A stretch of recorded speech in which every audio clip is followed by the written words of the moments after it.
Dear students, in this video we will be discussing few topics regarding foreign direct investment, that is FDI. We have already discussed the concepts of FDI. Now we are moving on to three different other topics which is related to the same thing. At first we will be discussing different motives which promotes FDI or different motives for which the FDI works. So usually there are different reasons or motives behind FDI, including vertical integration, factor price differences, large domestic market, technical knowledge, and etc.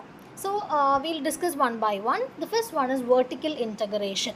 അതായത് ഒരു company ഒരു host കൺട്രിയിലേക്ക് തൻ്റെ ബിസിനസ്സിനെ enter ചെയ്യിപ്പിക്കുമ്പോൾ FDI വഴി ഒരു foreign direct investment വഴി കൊണ്ടുവരുമ്പോൾ മേജറായിട്ട് അല്ലെങ്കിൽ കോമൺലി അവർ ഉദ്ദേശിക്കുന്ന ഒരു കാര്യമായിരിക്കും ഈ വെർട്ടിക്കൽ ഇൻ്റഗ്രേഷൻ എന്ന് പറയുന്നത്. That means they will ensure availability and quality of raw materials and intermediate inputs നോക്കിയിട്ടായിരിക്കും കമ്പനി ഒരു പുതിയ കൺട്രിയിലേക്ക് എൻ്റർ ചെയ്യുന്നത്. ദാറ്റ് മീൻസ് ഒരു ചൈനീസ് കമ്പനിയാണ്, അവർ ഇന്ത്യയിലേക്ക് FDI ചെയ്യുമ്പോൾ അവർക്ക് തോന്നുകയാണ് തൻ്റെ ഈ പ്രൊഡക്റ്റിന് വേണ്ടിയിട്ടുള്ള ഇൻപുട്ടുകളും റോ മെറ്റീരിയൽസും കുറച്ചും കൂടി ബെറ്ററായിട്ട് ഇന്ത്യയിൽ അവൈലബിൾ ആകുന്നുണ്ട്, അല്ലെങ്കിൽ ഇന്ത്യയിൽ കുറച്ചും കൂടി ക്വാളിറ്റിയുള്ള റോ മെറ്റീരിയൽസ് കിട്ടുന്നു, അല്ലെങ്കിൽ ചീപ്പായിട്ട് ഇതേ റോ മെറ്റീരിയൽസ് ഞങ്ങൾക്ക് അവൈലബിൾ ആവുന്നു. സോ ഇവരുടെ തന്നെ ബിസിനസ്സിനെ സപ്പോർട്ട് ചെയ്യുന്ന എന്തൊക്കെയോ ഫാക്ടേഴ്സ് ഈ ഹോസ്റ്റ് കൺട്രിയിൽ കുറേ കൂടെ നല്ല രീതിക്ക് അവൈലബിൾ ആവുന്നുണ്ട്. This is A reason behind FDI. This is one of the reason. അതിനെയാണ് നമ്മൾ വെർട്ടിക്കൽ ഇൻ്റഗ്രേഷൻ എന്ന് പറയുന്നത്. Second thing is factor price differences. ആ പേരിൽ നിന്ന് തന്നെ നിങ്ങൾക്ക് മനസ്സിലാകും ഡിഫറെൻറ്റ് ഫാക്ടേഴ്സ് ഓഫ് പ്രൊഡക്ഷൻ്റെ പ്രൈസിലുള്ള വ്യത്യാസങ്ങൾ. As you know, any products or any services requires different resources or different factors. ഈ ഫാക്ടേഴ്സിന് പലതിനും പല സ്ഥലത്ത് പല വിലയായിരിക്കും അല്ലേ. അപ്പോൾ ഒരു പ്രൊഡക്ഷനെ സംബന്ധിച്ചിടത്തോളം അവരുടെ കോസ്റ്റ് ഓഫ് പ്രൊഡക്റ്റ് കുറയ്ക്കണം എന്നുണ്ടെങ്കിൽ അവരുപയോഗിക്കുന്ന ഫാക്ടേഴ്സിൻ്റെയും പ്രൈസ് മാക്സിമം കുറവായിരിക്കണം. പക്ഷേ നല്ല പ്രൊഡക്ട്സ്, നല്ല ഫാക്ടേഴ്സ് കിട്ടുകയും വേണം. സോ ഇങ്ങനെ ചിന്തിക്കുമ്പോൾ ഒരു തൻ്റെ സ്വന്തം ഹോം കൺട്രിയിൽ കിട്ടുന്നതിനേക്കാൾ വില കുറച്ച് ഇതേ ഫാക്ടേഴ്സ് അല്ലെങ്കിൽ ഇതിനേക്കാൾ ക്വാളിറ്റിയുള്ള ഫാക്ടേഴ്സ് മറ്റൊരു ഹോസ്റ്റ് കൺട്രിയിൽ ഉണ്ടെന്ന് തോന്നുകയാണെങ്കിൽ ആ കൺട്രിയിലേക്ക് FDI വഴി എൻ്റർ ചെയ്യുകയും ബിസിനസ് ചെയ്യാൻ പറ്റുകയാണെങ്കിൽ it will be more better for the company. And the third reason is obviously the large domestic market.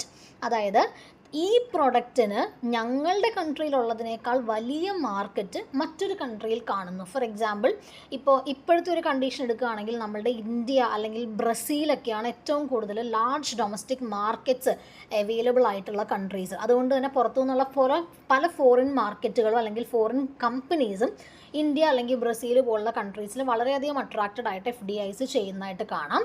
That means ഏതൊരു പ്രൊഡക്റ്റിനും കൂടുതൽ മാർക്കറ്റ് ചെയ്യാനായിട്ടുള്ള സാധ്യത ഉള്ള കൺട്രീസ് അത് നോക്കിയിട്ട് അല്ലെങ്കിൽ കൂടുതൽ മാർക്കറ്റ് കിട്ടുക എന്നുള്ളൊരു ഉദ്ദേശത്തോടു കൂടി കമ്പനീസ് FDIക്ക് വരാറുണ്ട്. Next one is technological know how. That means ഒരു ടെക്നോളജി അല്ലെങ്കിൽ ഒരു ടെക്നിക്കൽ നോ ഹൗ ട്രാൻസ്ഫർ ചെയ്യുക എന്ന് പറയുന്നത് നമുക്കറിയാമല്ലോ. ടെക്നിക്കൽ നോ ഹൗ എന്ന് പറയുന്ന ഒരു സാധനം it is not a physical object. ഇത് ട്രാൻസ്ഫർ ചെയ്ത് മറ്റൊരു സ്ഥലത്തേക്ക് കൊണ്ടുവരിക എന്നൊന്നും പറയുന്നത് ഫിസിക്കലി പോസിബിൾ അല്ല. പകരം ചെയ്യാൻ പറ്റുന്നത് ഈ പറയുന്ന നമ്മളുടെ ബിസിനസ്സിനെ FDI വഴി മറ്റൊരു കൺട്രിയിലേക്ക് ഇംപ്ലിമെൻറ്റ് ചെയ്യുക അല്ലെങ്കിൽ മറ്റൊരു കൺട്രിയിലേക്ക് എക്സ്റ്റാബ്ലിഷ് ചെയ്യുക. സോ അവിടെ ആ കൺട്രിയിൽ കുറച്ചുകൂടി മെച്ചപ്പെട്ട ടെക്നോളജീസ് അവൈലബിൾ ആണ്, അല്ലെങ്കിൽ അവരുടെ ടെക്നിക്കൽ നോ ഹൗസ് അഡോപ്റ്റ് ചെയ്യാനായിട്ട് നമ്മളെ കൊണ്ട് സാധിക്കും if we are starting a business on the other country. So അത്തരത്തിൽ ടെക്നോളജിക്കൽ അഡ്വാൻസ്മെൻറ്റുകളെ മുന്നിൽ കണ്ടുകൊണ്ട് FDIs ചെയ്യാറുണ്ട്. And the next thing is brand reputation obviously. And the next point is also something related to that is corporate image. ഒരു നല്ല quality അല്ലെങ്കിൽ നല്ല technological excellence ഉള്ള കമ്പനീസ് അവർ ഫോറിൻ കൺട്രിയിലേക്ക് വരുമ്പോൾ ഓബിയസ്ലി ബ്രാൻഡ് റെപ്യൂട്ടേഷൻ അവർക്ക് ആ കൺട്രിയിലും കൂടെ നേടാനായിട്ട് സാധിക്കും. അപ്പോൾ ഓൾറെഡി അവർക്ക് നല്ല റെപ്യൂട്ടേഷൻ ഉള്ള കമ്പനിയാണ്.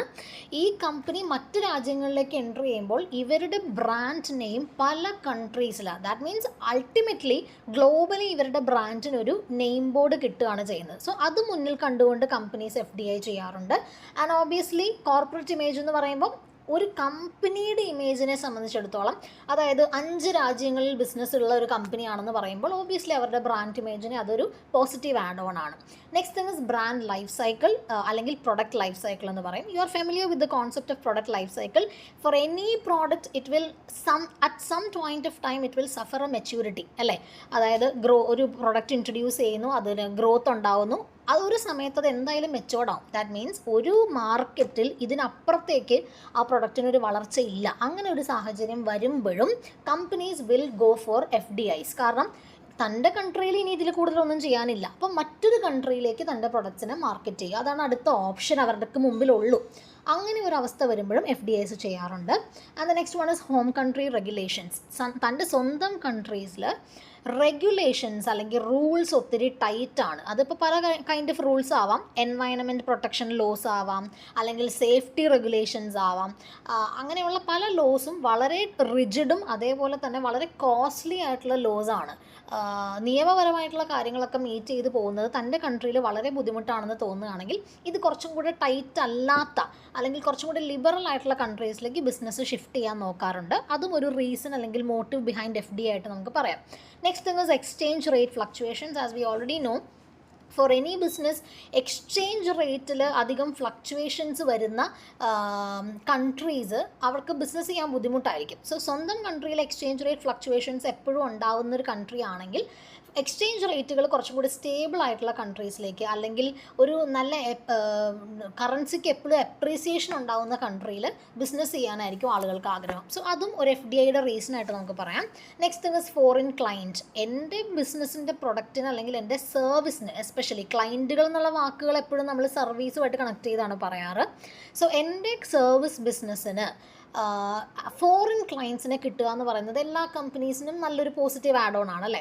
അപ്പോൾ അതുകൊണ്ട് തന്നെ ഫോറിൻ ക്ലയൻസിനെ കിട്ടണം എന്നുണ്ടെങ്കിൽ obviously they should be performing or they should be operating in some way in another foreign country. So അതും FDIയുടെ ഒരു റീസൺ ആയിട്ട് നമുക്ക് പറയാം. And finally strategic considerations. This is also can be considered as a motivation behind FDI. Strategic considerations എന്ന് പറയുമ്പോൾ അതായത് ഒരു ഫേമിന് തൻ്റെ ഇപ്പം നിലവിലുള്ള അഡ്വാൻറ്റേജസ് ഒക്കെ മിസ്സായി പോവാതിരിക്കാൻ, അല്ലെങ്കിൽ എൻറ്റയർ വേൾഡിൽ മാക്സിമം കസ്റ്റമേഴ്സിലേക്ക് തൻ്റെ പ്രൊഡക്ട്സ് എത്താനും ഒരു കോമ്പറ്റേറ്റീവ് ഇമേജ് ക്രിയേറ്റ് ചെയ്യാനും ഒക്കെ ഇതല്ലാതെ വേറെ മാർഗ്ഗമില്ല. അതായത് ഫോറിൻ കൺട്രീസിലേക്ക് ബിസിനസ് എക്സ്പാൻഡ് ചെയ്യാമെന്നല്ലാതെ അവരുടെ മുമ്പിൽ വേറെ ഓപ്ഷൻ ഇല്ല. ഇനിയും ഞങ്ങളത് ചെയ്തില്ല എങ്കിൽ ഞങ്ങൾ മാർക്കറ്റിൽ നിന്ന് ഔട്ടാവും, ഞങ്ങളുടെ കോമ്പറ്റീറ്റേഴ്സ് ഞങ്ങളെക്കാൾ മുമ്പ് എത്തും എന്നുള്ളൊരു പേടി, അല്ലെങ്കിൽ ആ ഒരു സിറ്റുവേഷനിൽ എത്തുമ്പോൾ ഒരു സ്ട്രാറ്റജിക് മൂവ്മെൻ്റ് ആയിട്ട് കമ്പനീസ് FDIs ചെയ്യാറുണ്ട്. So as you see in the screen, there are a lot of motives for companies or entities to do FDI. ഇതെല്ലാം FDIനെ പുഷ് ചെയ്യുന്ന അല്ലെങ്കിൽ FDIനെ പ്രോംപ്റ്റ് ചെയ്യുന്ന റീസൺസ് ആണ്. Okay, so moving on to the next topic, we'll be now analyzing the cost benefit related to FDI in 3 different aspects. നമ്മൾ FDI എന്ന് പറയുമ്പോൾ ഒരു FDI നടക്കുക എന്ന് പറയുമ്പോൾ ഇതിൻ്റെ ഇമ്പാക്റ്റ് വരുന്നത് 3 സ്ഥലങ്ങളിലാണ്. ഒന്ന്, ഏത് കമ്പനിയാണോ FDIക്ക് വേണ്ടി ശ്രമിക്കുന്നത്, ചെയ്യാൻ പോകുന്നത്, അവരുടെ സ്വന്തം country, that is what you called home country. ഇനി അവർ ഏത് കൺട്രിയിലേക്ക് പോകാനാണോ ആഗ്രഹിക്കുന്നത് അതിനെയാണ് നമ്മൾ ഹോസ്റ്റ് കൺട്രി എന്ന് പറയാം. ദ തേർഡ് പാർട്ടി ഈസ് ആരാണോ ഈ പോകുന്ന കമ്പനി, അവരെയാണ് നമ്മൾ MNC, ഇൻവെസ്റ്റിംഗ് MNC എന്ന് പറയും. ഒരു എക്സാമ്പിളായിട്ട് ഞാൻ പറയാം. സപ്പോസ് ഒരു ഇന്ത്യൻ കമ്പനി ചൈനയിലേക്ക് എൻ്റർ ചെയ്യാനായിട്ട് ശ്രമിക്കുന്നു. അപ്പോൾ ഇവിടെ ഇന്ത്യ എന്ന് പറയുന്നത് ഹോം കൺട്രി, ചൈന എന്ന് പറയുന്നത് ഹോസ്റ്റ് കൺട്രി. ഈ പോകാൻ പോകുന്ന company for example ABC limited ആണെന്ന് വിചാരിക്കുക. ABC ലിമിറ്റഡ് ആണ് ഇവിടുത്തെ ഇൻവെസ്റ്റിംഗ് MNC.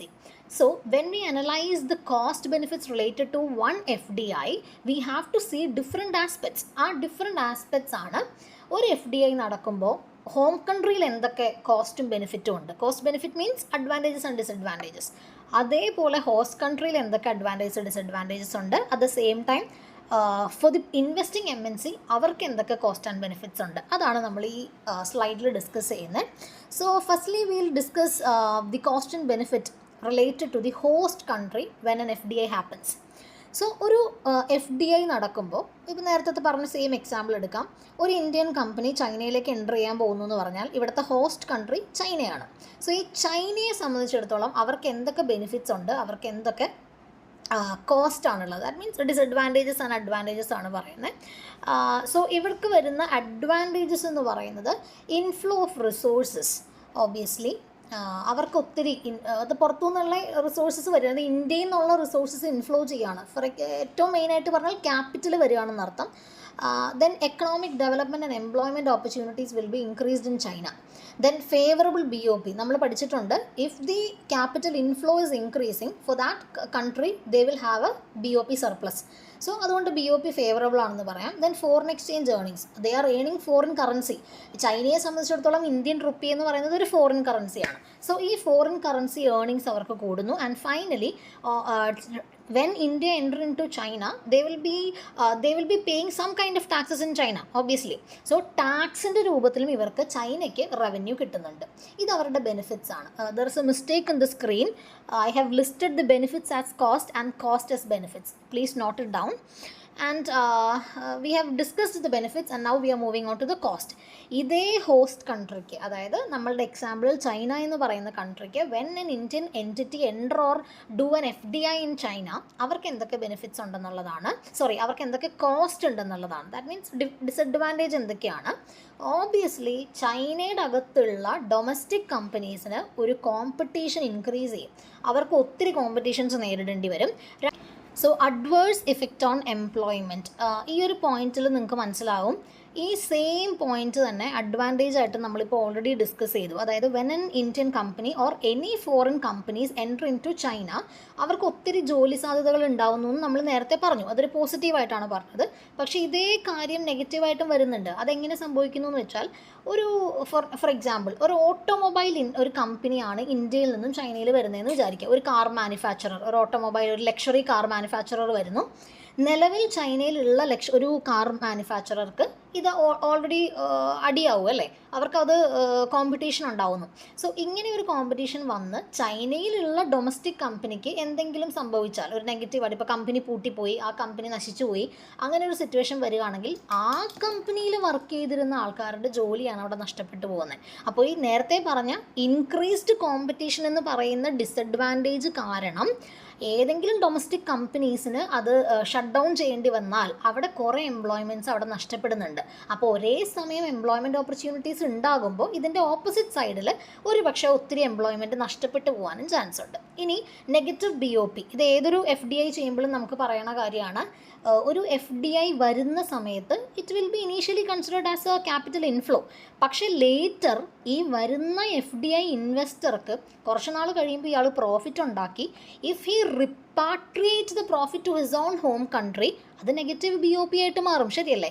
നമ്മുടെ കൺട്രിയിലേക്ക് ഇന്ന് ഇൻഫ്ലോ വരുമ്പോൾ നമ്മുടെ BOP സർപ്ലസ് ആവുകയും കുറേ വർഷം കഴിഞ്ഞ് അവർക്ക് പ്രോഫിറ്റ് ഉണ്ടായി, ഇയാൾ ഈ പ്രോഫിറ്റും കൊണ്ട് തിരിച്ച് അവൻ്റെ ഹോം കൺട്രിയിലേക്ക് പോയാൽ നമ്മളുടെ വന്ന ക്യാപിറ്റൽ അതിലധികമോ ആയിട്ട് തിരിച്ച് ഔട്ട്ഫ്ലോ ചെയ്ത് പോവുകയാണ് ചെയ്യുന്നത്. സോ അവിടെ നമുക്ക് നെഗറ്റീവ് BOP ആയിട്ട് മാറും. And finally threat to the sovereignty. Obviously നമ്മളുടെ ഒരു കൺട്രിക്ക് അവരുടേതായിട്ടുള്ളൊരു സെക്യൂരിറ്റി സിസ്റ്റം ഉണ്ട്, ഒരു അതോറിറ്റി ഉണ്ട്, ഒരു പവർ ഉണ്ട്. ഇതിൻ്റെ ഇടയിലേക്കാണ് നമ്മൾ പുറത്തു നിന്നുള്ള ഫോറിൻ എൻറ്റിറ്റീസിനെ നമ്മൾ കൊണ്ടുവരുന്നത്.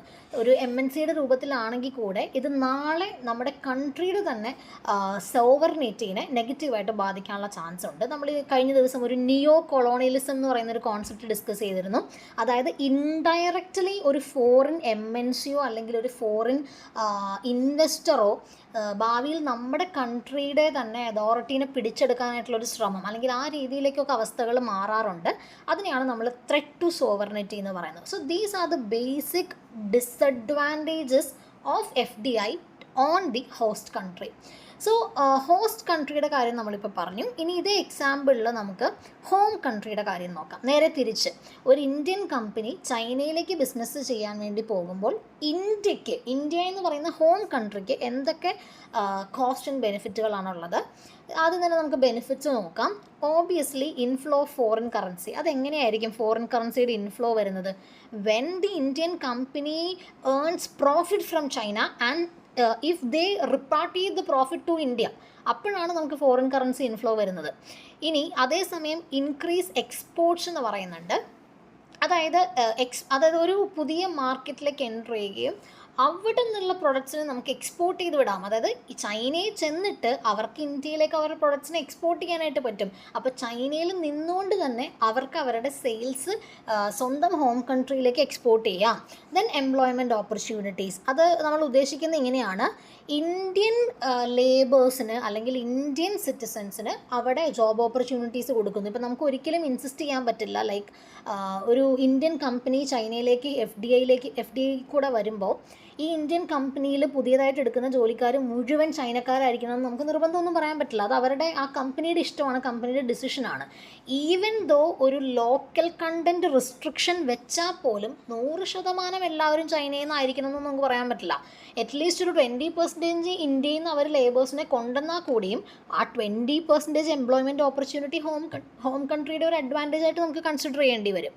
Then reverse resource transfer effect, നമ്മൾ നേരത്തെ പറഞ്ഞ പ്രോഫിറ്റിനെ റിപ്പാട്രിയേറ്റ് ചെയ്യുന്ന കോൺസെപ്റ്റാണ് ഇവിടെ വന്നിരിക്കുന്നത്. അതായത് നമ്മൾ റിസോഴ്സസ്, അതായത് നമ്മുടെ capital ചൈനയിലേക്ക് കൊണ്ടുപോകുന്നുണ്ടെങ്കിലും after a period of time this particular resource will be repatriated to the home country.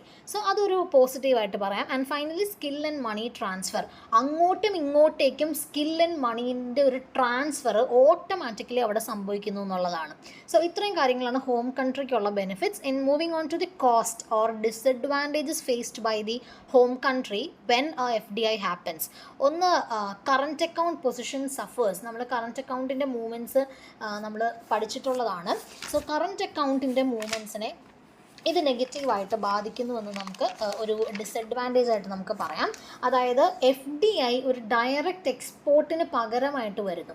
അപ്പോൾ ഓട്ടോമാറ്റിക്കലി കറൻറ്റ് അക്കൗണ്ടിൻ്റെ പൊസിഷൻസിനെ ഇത് ബാധിക്കാൻ ചാൻസ് ഉണ്ട്. അതേപോലെ തന്നെ result in retrenchment can also be considered as a challenge faced by the home country. അതായത് home കൺട്രിയുടെ industry അല്ലെങ്കിൽ employment positions will be at stake when the firms enter in to the foreign markets due to low cost labour. So അങ്ങനെ വരുമ്പോഴേക്കും ഈ പറയുന്നത് പോലെ നമ്മളെ സംബന്ധിച്ചിടത്തോളം ഒരു റിട്രെഞ്ച്മെൻറ്റ് അവിടെ വരാനുള്ള ചാൻസ് ഉണ്ട്. So these are the basic disadvantages or challenges faced by the home country. Then while we are considering or while we are looking into the MNC which is investing in a foreign country, അവരെ സംബന്ധിച്ചിടത്തോളം അവർക്ക് എന്തൊക്കെ benefits and disadvantages ഉണ്ട്. അപ്പോൾ invest ചെയ്യുന്ന MNC multinational കോർപ്പറേഷനെ സംബന്ധിച്ചിടത്തോളം അവർക്കൊരു പുതിയ മാർക്കറ്റ് ആക്സസ് ചെയ്യാൻ പറ്റുന്നു. അവർക്ക് കൂടുതൽ റിസോഴ്സുകൾ, സ്വന്തം കൺട്രിയിൽ കിട്ടാത്ത റിസോഴ്സുകൾ അവർക്ക് യൂസ് ചെയ്യാൻ പറ്റുന്നു. അവർക്ക് ഏറ്റവും ഒപ്റ്റിമൽ ആയിട്ടുള്ള റിസോഴ്സസ് ഈ പുതിയ ഹോസ്റ്റ് കൺട്രിയിൽ കിട്ടുന്നത് കൊണ്ട് തന്നെ കോസ്റ്റ് ഓഫ് പ്രൊഡക്ഷൻ അതുവഴി അവർക്ക് കുറയ്ക്കാൻ പറ്റും. ദെൻ ട്രേഡ് ബാരിയേഴ്സ് കുറവുള്ളൊരു കൺട്രിയിലായിരിക്കും ഇവർ എന്തായാലും FDI ചെയ്യാൻ പോണത്. അതുകൊണ്ട് തന്നെ ട്രേഡ് ബാരിയേഴ്സിനെ പറ്റി ഇവർക്ക് പേടിക്കേണ്ട. ദെൻ കോമ്പറ്റേറ്റീവ് സ്ട്രെങ്ത് അവർക്ക് അവിടെ കിട്ടുകയും ചെയ്യുന്നു എന്നുള്ളതാണ്. കാരണം ഓബിയസ്ലി അവർ ആ ഹോസ്റ്റ് കൺട്രിയെ പറ്റി അനലൈസ് ചെയ്ത് അവിടുത്തെ ഇപ്പോഴത്തെ മാർക്കറ്റ്, അവിടുത്തെ കോമ്പറ്റീറ്റേഴ്സിനെയൊക്കെ അനലൈസ് ചെയ്തിട്ട് മാത്രമേ ഒരു MNC എൻ്റർ ചെയ്യുള്ളൂ. അല്ലാതെ നിലവിൽ തനിക്ക് ഭയങ്കര ഭീഷണിയായിട്ടുള്ള കമ്പനീസ് ഉള്ള ഒരു കൺട്രിയിലേക്ക് ആരും ഇടിച്ചു കൂത്തി പോയില്ല. സോ ആ ഒരു അനാലിസിസിന് ശേഷമായതുകൊണ്ട് തന്നെ the MNC will be enjoying A competitive strength in the host country when compared to the home country. So these are the basic advantages for the investing MNC, but there are different consequences or challenges faced by the MNC on a FDI. ഒന്ന്, പുതിയതായിട്ട് പോകുന്ന കൺട്രിയിൽ, അതായത് host കൺട്രിയിലെ political ചേഞ്ചസിൻ്റെ risk വരുന്നു. Political stability ഇല്ലായ്മ വരുവാണെങ്കിൽ അതിൻ്റേതായിട്ടുള്ള consequences അനുഭവിക്കേണ്ടി വരും. ദെൻ എക്കണോമിക്കലി സ്റ്റേബിൾ അല്ലാത്ത കൺട്രിയാണ്, അതെങ്കിൽ ആ കൺട്രിയിൽ എക്കണോമിക് സിറ്റുവേഷനിൽ എന്തെങ്കിലും വ്യത്യാസം വരുന്നു, പെട്ടെന്നൊരു റിസഷൻ വരുന്നു, പെട്ടെന്നൊരു ഡിപ്രഷൻ സ്റ്റേജിലേക്ക് കൺട്രിയുടെ എക്കണോമി പോവുകയാണ്, അപ്പോൾ ഓട്ടോമാറ്റിക്കലി ഈ ബിസിനസ്സിനെ അത് ബാധിക്കുന്നുണ്ട്. Then nationalisation of expropriations, that means ഗവൺമെൻറ്റിൻ്റെ റൂൾസ് എന്തെങ്കിലും പെട്ടെന്ന് മാറുകയാണ്, ഗവൺമെൻറ് തൻ്റെ കമ്പനീനെ പിടിച്ചടക്കാൻ അല്ലെങ്കിൽ കൺട്രോൾ ചെയ്യാനൊക്കെ വരുന്നു. അങ്ങനെ വരുമ്പോൾ ഇത് ഞാൻ ഇവിടുത്തെ ആളല്ല, ഞാൻ ഇന്ത്യയിൽ നിന്ന് വന്ന ആളാണ്, ചൈനക്കാരനല്ല എന്ന് പറഞ്ഞിട്ട് അവിടുത്തെ ഗവൺമെൻറ്റിനെ നമുക്ക് മാറ്റി നിർത്താൻ പറ്റില്ല. നമ്മൾ ഇപ്പോൾ ചൈനയിൽ ബിസിനസ് ചെയ്യുന്നുണ്ടെങ്കിൽ ചൈനീസ് ഗവൺമെൻറ്റിൻ്റെ റൂൾസ് നമ്മൾ ഫോളോ അപ്പ് ചെയ്യേണ്ടി വരും. Then challenges in local sourcing, അതായത് at some point of time the host countries will make regulations relating to local content requirements. ഈ കോൺസെപ്റ്റ് നമ്മൾ ഓൾറെഡി പറഞ്ഞിട്ടുള്ളതാണ്. അതായത് ഈ കൺട്രിയിൽ വന്ന് FDI ചെയ്യുമ്പോൾ ഇവിടുത്തെ തന്നെ റിസോഴ്സസ് ഉപയോഗിക്കണം, ഇവിടുത്തെ ആളുകൾക്ക് ജോലി കൊടുക്കണം, ഇങ്ങനെ ലോക്കൽ സോഴ്സിങ്ങിന് നിർബന്ധം പറയും ആ ഹോസ്റ്റ് കൺട്രി. അപ്പോൾ അതിൻ്റേതായിട്ടുള്ള ബുദ്ധിമുട്ടുകൾ ഈ MNC അനുഭവിക്കേണ്ടി വരും. Then high tax rate on repatriation of profit, അതായത് ഹോസ്റ്റ് കൺട്രിയെ സംബന്ധിച്ചിടത്തോളം അവിടെ നിന്ന് പ്രോഫിറ്റുകൾ തിരിച്ച് ഹോം കൺട്രിയിലേക്ക് റിപ്പാട്രിയേറ്റ് ചെയ്യാണ്ടിരിക്കാൻ വേണ്ടി ആ റിപ്പാട്രിയേറ്റ് ചെയ്ത് കൊണ്ടുപോകുമ്പോൾ ഹയർ ടാക്സ് പിടിക്കുന്ന ഒരു സിസ്റ്റം പല കൺട്രീസിലും ഉണ്ട്. സോ അങ്ങനെ വന്നാൽ ഓട്ടോമാറ്റിക്കലി ഇൻവെസ്റ്റിംഗ് MNCസിന് അത് ഡിഫിക്കൽട്ടീസ് ഉണ്ടാക്കും. Then exchange rate fluctuations in the host country will be affecting the business of MNC. And finally discouraging the entry. അതായത് ചില കൺട്രീസ് MNCസിനെ FDI വഴി വരുന്ന MNCസിനെ പല കാരണങ്ങൾ പറഞ്ഞ് അവരുടെ എൻട്രീനെ ഡിസ്കറേജ് ചെയ്യാറുണ്ട്. അപ്പോൾ ആ MNCയെ സംബന്ധിച്ചിടത്തോളം അവർ നോക്കുമ്പോൾ ഈ കൺട്രിയിൽ എല്ലാം ഇവർക്ക് ഫേവറബിൾ ആണ്, പക്ഷേ ആ കൺട്രിയിലേക്ക് കയറാൻ ഇവരെ അനുവദിക്കില്ല എങ്കിൽ അതൊരു ഡിസഡ്വാൻറ്റേജ് ആയിട്ട് നമ്മൾ പറയേണ്ടി വരും. So these are the basic advantages and disadvantages for an investing MNC in an FDI. Then finally moving on to the last topic, that is FDI policy in India. We have already discussed the regulations of FDIs in India. അതായത് നമ്മളുടെ ഇവിടുത്തെ dip എന്ന് പറയുന്ന department and then Ministry of Commerce and Industry and also the entire Indian government, they are together monitoring and regulating the FDI policy in India. ഇവരാണ് FDI policy ഉണ്ടാക്കുന്നത് and FDIയുടെ procedures ഇറക്കുന്നത് RBI ആണ്. So ഇത്രയും strong ആയിട്ടുള്ള ഒരു authoritative നെറ്റ്വർക്കാണ് ഇന്ത്യയിൽ FDI policies ഉണ്ടാക്കുന്നത്, നടപ്പിലാക്കുന്നത്. പക്ഷേ ഇവിടെ കുറച്ച് കാര്യങ്ങൾ നമ്മൾ ശ്രദ്ധിക്കേണ്ടതായിട്ടുണ്ട്. ചില സെക്ടറുകളിൽ ഇന്ത്യക്കകത്ത് ചില ഇൻഡസ്ട്രീസിൽ FDIനെ പൂർണ്ണമായിട്ടും പ്രൊഹിബിറ്റ് ചെയ്തിട്ടുണ്ട്. ആ സെക്ടേഴ്സാണ് നമ്മൾ ഡിസ്കസ് ചെയ്യുന്നത്. ഒന്ന് lottery business, which is included under government അല്ലെങ്കിൽ പ്രൈവറ്റ് ലോട്ടറി അല്ലെങ്കിൽ online lottery.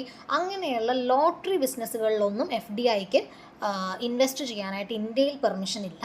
Then gambling and betting including casino bars പോലത്തെ സംഭവങ്ങളിലൊന്നും FDIക്ക് എൻട്രീസ് ഇല്ല. Then chit funds, nidhi companies, borrowing from members and lending to members, നമുക്കറിയാവുന്ന കാര്യമല്ലേ, ചിട്ടി കുറികൾ എന്നൊക്കെ നമ്മൾ പറയുന്ന ആ ഒരു ഫിനാൻഷ്യൽ ഇൻസ്ട്രുമെൻറ്റ്സ് ആണ്. ഇതിലൊന്നിലും FDIക്ക് ഇന്ത്യയിൽ വർക്ക് ചെയ്യാനായിട്ട് സാധിക്കില്ല. Then trading in transferable development rights, will be later discussing in detail what is TDR. So TDRൽ ഇവിടെ ഇൻവെസ്റ്റ്മെൻറ്റ് FDI വഴി പോസിബിൾ അല്ല. Then real estate business or construction of farm houses, ഇതിലൊന്നിലും FDIക്ക് അനുവാദമില്ല.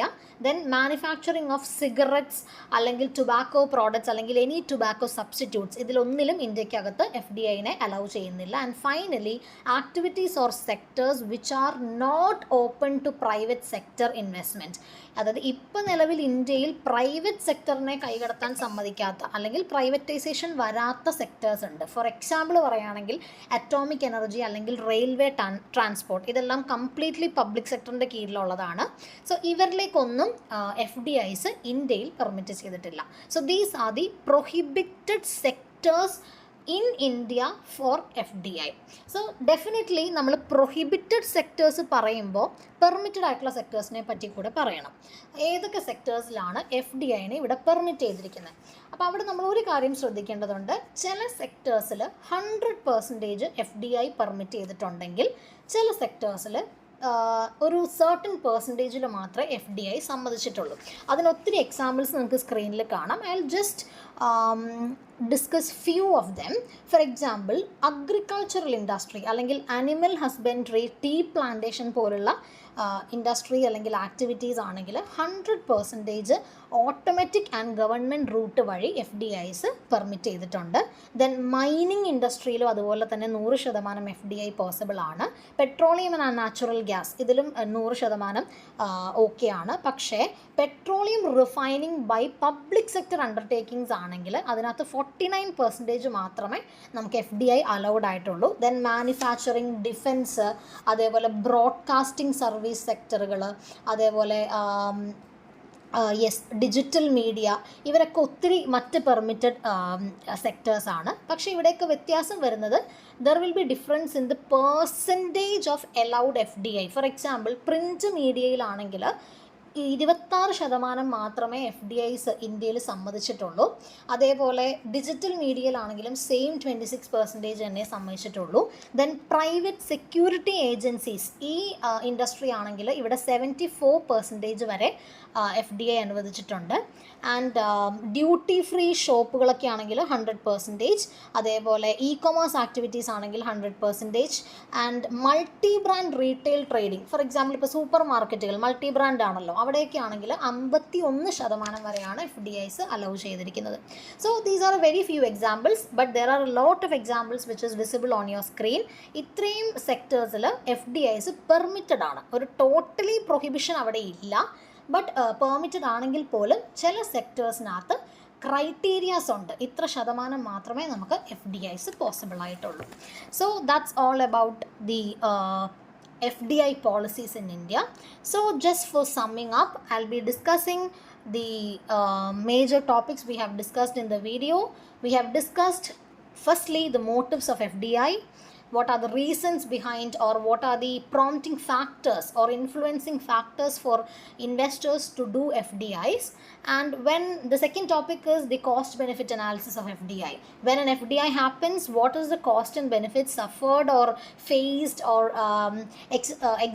experienced by the home country, host country, as well as the investing MNC. And finally, we have discussed in detail regarding the FDI policy, the permitted sectors and the prohibited sectors of FDI in India.